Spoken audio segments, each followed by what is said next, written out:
This is KGW News at noon. We start at noon, though, with the weather. Snow flurries came down across the metro area this morning. We're giving you a couple different views here on the left. There have been some tiny flakes falling in Multnomah Village, kind of hard to spot. On the right, though, a live picture from our Wells Fargo Skycam in downtown Portland covered in raindrops.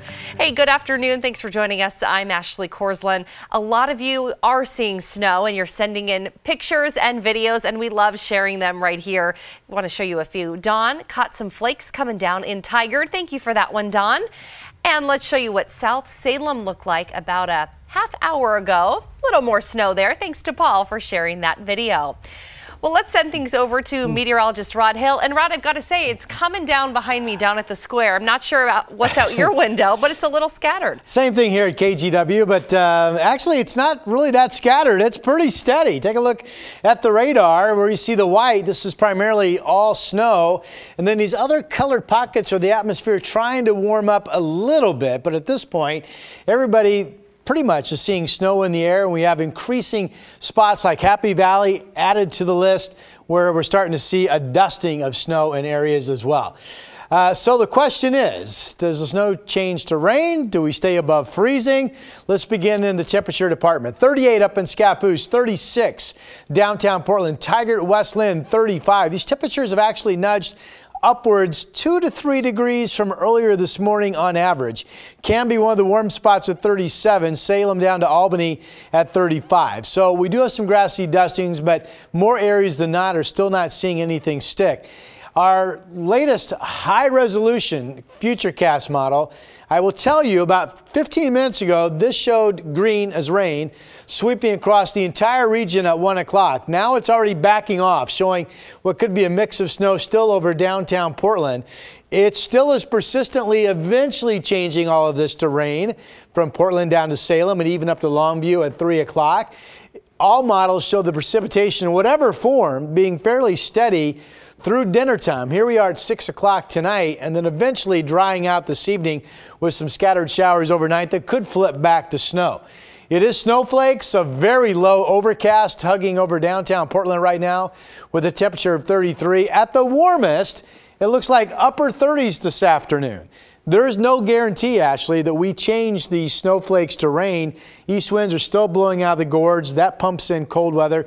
And as I throw it back to you, interestingly enough, if we don't get to 41 today will go in the books as the coldest March 6th ever. Wow. In terms of how low the high temperature ends up being.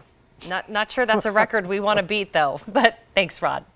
You can stay up to date on the forecast and weather warnings by downloading our KGW Portland weather app. It is free for all Apple or Android devices. It was crazy, and then I went to the back and I saw that the doors weren't open, so I was just like... Well, that is when a teenager jumped into action. She woke up to her house engulfed in flames, and her quick thinking got the rest of her family out safely. The house is gone, but fortunately, nobody is seriously hurt. KGW's Joe Ranieri joins us from Vancouver to explain how she was able to get her family out. Joe, what a story. Yeah, this is absolutely incredible, Ashley. Crews have been on the scene of this house fire all morning long, trying to discover just what led up to this fire that started a little after 4:30 this morning. You can see the flames even started to melt the siding of this neighboring home, but thankfully everyone was able to get out. I was asleep. It was a frightening morning for 14-year-old Jenny Young. It's just sad seeing, my childhood home just burning down like that.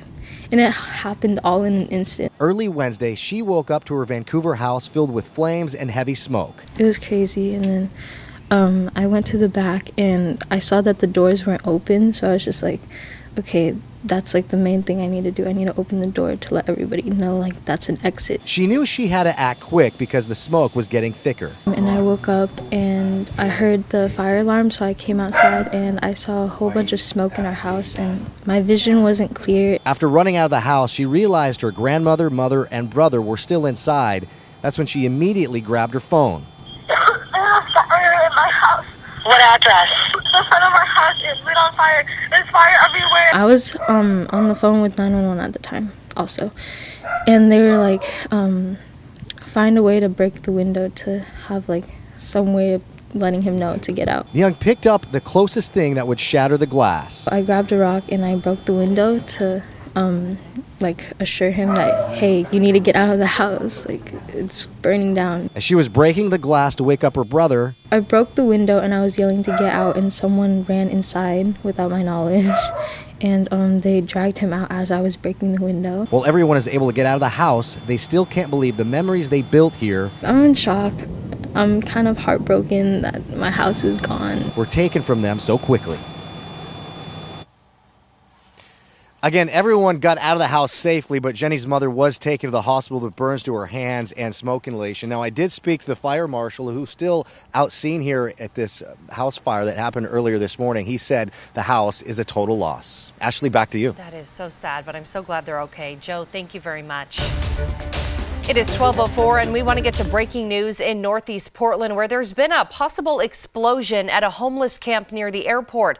Let's get right to Maggie Vespa, who is live at Dignity Village. And Maggie, fill us in on what you know so far. Yeah, Ashley, definitely. So we just got here about 20 minutes ago. Dignity Village, just as you know, we've reported in the past, first responders say they don't have to come here a lot. This is normally a pretty calm place. And it looks calm now as well because all of the commotion has kind of died down. But I want to show you cell phone video now that I shot earlier inside of the unit that did apparently explode, but there were no flames. There was no fire. Portland Fire confirming that. They came out here. They said they had gotten call of a possible explosion at one of the units here where someone lives, again, one of those tiny houses here at the village. And they came and found the same thing. Again, no fire, no flames. We were told by Portland Fire they couldn't confirm whether or not someone had been hurt. One of the residents here tells me someone was inside that unit when it exploded. That person is injured, but in his words, should be okay. He was very confident in that. He said it was a veteran who had only been living in that unit for a little while. Those are newer units, by the way. Again, we don't know the cause of this explosion. Portland Fire is investigating at this moment. Back out here live, I want to show you just for some reference, obviously Dignity Village. It has dozens of units. It's relatively small. It's just across diagonally on the opposite corner, so you can't see it from here. That's why we went inside and shot that cell phone video. People here definitely, understandably rattled by all this, but so glad that none of this was worse. It could have ended much worse. And again, their friend, they say, is injured, but should be okay. We'll stay out here and get more details as much as we can. But for now, Ashley, back to you. Okay, Maggie, thank you very much. It is 6 after now. The public is paying their respects to Secretary of State Dennis Richardson today. This is video from the Capitol Rotunda in Salem, where Richardson is lying in state. A funeral will happen in the House chamber at 2 o'clock this afternoon. We will stream that live on our Facebook page. Richardson died on February 26th after battling brain cancer. Oregon Governor Kate Brown has ordered all flags to be flown at half-staff today in Richardson's honor.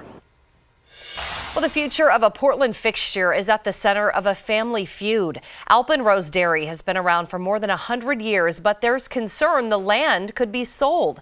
Christine Pitawanich joins us live in studio. And Christina, a lawsuit has been filed over all of this. Ashley, this lawsuit involves 3 heirs to the business suing 2 other family members they say plan to sell the dairy and destroy its legacy. They say that if Alpen Rose Dairy is sold, the 52 acres of land it sits on in southwest Portland will no longer be open to the public for the numerous community events that are held there. So in this lawsuit that we have, family members are opposing the sale and exposing a bitter family feud. The history of Alpen Rose Dairy dates back to 1891, but now, more than 100 years later in 2019, its future is up in the air. In this lawsuit, we're learning about a family feud at the center of it all. The lawsuit says 2 family members want to liquidate the Alpen Rose property and sell the land to an outside buyer who plans to operate it for the next 1 or 2 more years. After that, the lawsuit alleges more than 150 employees will be at risk of losing their jobs. The suit is aimed at stopping the sale. The plaintiffs, 3 heirs to the business, say the family members who want to sell, quote, intend to destroy legacy, community, and an historical family business for their own material financial benefit. They say the son of Alpen Rose's founder put a plan in place to keep the property in the family and a part of the community. Thing is, family members make up a partnership, and the 2 family members who want to sell don't have the required votes to follow through. But the lawsuit says they're trying to go through with it anyway, with the sale slated to go through in a matter of weeks. If that happens, the lawsuit says the 52 acres of Alpen Rose land will no longer be open to community events like the Softball World Series, the annual Easter egg hunt, Alpen Rose Challenge on the Velodrome bicycle racing track, and Christmas in Dairyville. We've reached out to everyone involved in the lawsuit and have not yet received a response, but we're going to continue to keep tabs on the situation and bring you the absolute latest when we know it. Back to you. Christine, thank you. We have a warning on the Oregon coast this afternoon after a surfer says a shark bit his board. Rangers will be out putting signs like these all along the beach. Oregon State Parks and Rec says the encounter happened yesterday morning near Pacific City. The surfer says the shark swam toward him, so he pulled his legs out of the water, and he says that's when the shark bit his surfboard. That surfer was not hurt, and along with warning signs, there is a ranger now stationed near the beach. You get really angry, I think really angry at everything when things like this happen, because you wonder, what could be next? That couple in Southeast Portland are super upset. They think someone fed their dog rat poison, and they want to know who did it. KGW's Mike Benner reports. My dogs did absolutely nothing to anybody. Jan Radio is warning other dog owners to be careful after one of her 2 dogs ate something that could have killed him. Well, it makes me feel very vulnerable. Radio says on Sunday morning she noticed little Tad, her Corgi Border Collie mix, eating something odd. It was green, kind of an astroturf color of green. It wasn't like grass. It wasn't like one of his play balls. Radio says it came from outside. Reluctantly, she let Tad back out, and he returned with more of the green stuff. It must have tasted really good to him. He would not even let me near him. Afraid that it could be something harmful, Radio and her husband rushed Tad to the animal hospital, and boy, are they glad they did. Doctors there said it's likely Tad ate rat poison. You get really angry, I think really angry when things like this happen. The couple is convinced Tad was intentionally poisoned, but they don't have a lot to go on, other than this grainy video from a neighbor's security camera.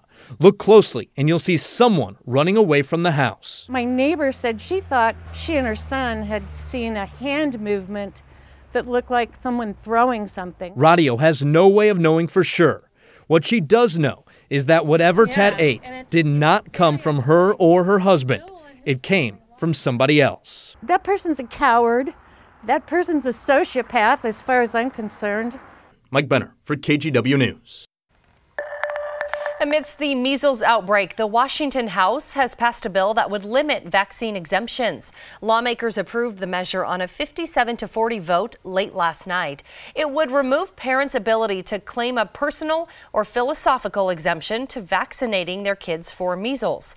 The bill now heads to the Senate. Since January 1st, by the way, Clark County public health officials have confirmed 71 measles cases. Most of them involve children.